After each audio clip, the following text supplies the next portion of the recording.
The right business communication skills can mean the difference between success and failure for your international team. And today you'll see how just 3 of these communication skills can make your team more confident, more efficient, and improve their working relationships. Let's go. Hi, I'm your English coach, Christina, and welcome to Business English with Christina, where you become better at business and better at English. And before we get into this lesson, remember to subscribe to my channel so that you can get more business English lessons that will help you with your communication, your confidence, and your career. Are you great at active listening? What about your team? Now, before you say, yes, Christina, I know active listening, I do it all the time, I'm very good at it, etc., really think about this question, because active listening, it's one of those skills that it's not so natural for us. It's just not intuitive, but it is something that makes a major difference in your communication style. And think about your team.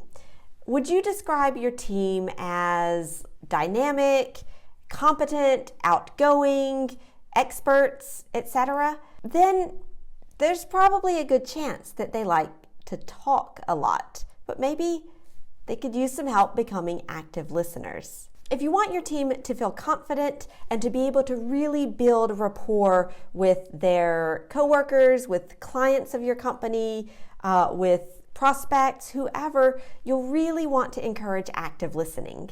And one simple way that you can improve active listening is actually not with your ears, it's with your body. It's your body language. And one way to show that you're listening is to tilt your head a little to the side, to keep your posture open, and to look at the person that is speaking to you. Here's a tip that it sounds easy, but in practice, try it. You'll see that it's a lot harder than it sounds. And it's simply when you're listening to someone speaking, don't interrupt them and don't respond right away. Instead, after your teammate finishes speaking, try to rephrase what they just said, like this. You know, there's a conference coming up in the States in a few months, and I feel like we should really send some people from our team because a lot of the people in our target market are going to be there. So you're saying that it's worth it to invest that much money to send some of our team to a conference in the US? And if you notice, you don't have to agree or disagree, just show that you listened. And that creates a lot of confidence and trust between the two people communicating. Also, taking care about how you communicate your goals with your team can build confidence, but also it's a huge boost for efficiency. And think about it. When you know what you're supposed to do, what the goal is, what you have to do to reach that goal, you're way more likely to get it done. I know that if I've got my day planned, I've got my to-do list, I am usually quite efficient at getting it done. And if I wake up and I start the day and I'm like, all right, what are we doing today? I don't know. It's a guarantee that I will waste probably half of the day. Plus, when you or your team, you're not exactly sure what you're supposed to accomplish, that creates resistance, which means it's hard to get started. It means you go and check your email before you actually do something that's more important, and that slows down your efficiency and your progress. So here are a few tips to make your goals clearer. Talk about your goals in formal conversations dedicated to that. It's great that your team sits and talks around the coffee machine or the water cooler, but you don't want those important conversations about your goals to just happen, in a casual conversation. So hold an official meeting dedicated to this. And it can be a meeting in a fun place. It doesn't have to be like sitting down at a table in a gray room with a PowerPoint or something. Just make sure that someone is taking notes, because that's going to help you to do something else that is also really important. And that is follow-up. So maybe you send out an email or you share a document with your team with a summary of your shared goals. Maybe you check in personally with your team members to see how they're doing on their goals, and actually taking the time to talk to them, to ask questions, and to listen.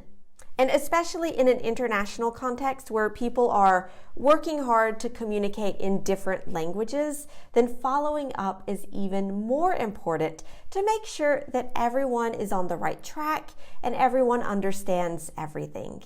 Now, here's an idea that maybe is not the most obvious when you think about improving your business communication skills, but it's essential, especially if you're working in an international team. And that is take stress into account and manage it. I mean, think about it. Maybe your team is really good at speaking in English and communicating when they're relaxed, like when it's a casual conversation or they're with their friends or they're, just speaking English on their vacation, whatever. But as a neurolanguage coach, I can tell you that when you're in a situation where there is pressure, where there are some high stakes, where there is stress, your communication skills will suffer because you're stressed out, and that sort of creates this feeling of, feeling blocked. And if you're trying to communicate in a high stakes situation in a different language, that is just going to amplify the stress. And you can't avoid stress. It's a natural reaction, but you can plan for it. You can practice the situation with your team so that it feels more familiar and more comfortable.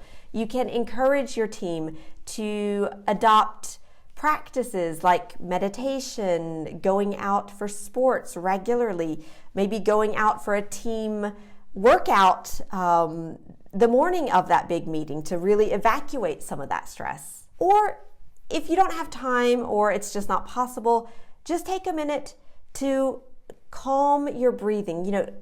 It sounds cliche. I mean, we say it so much. Take a deep breath.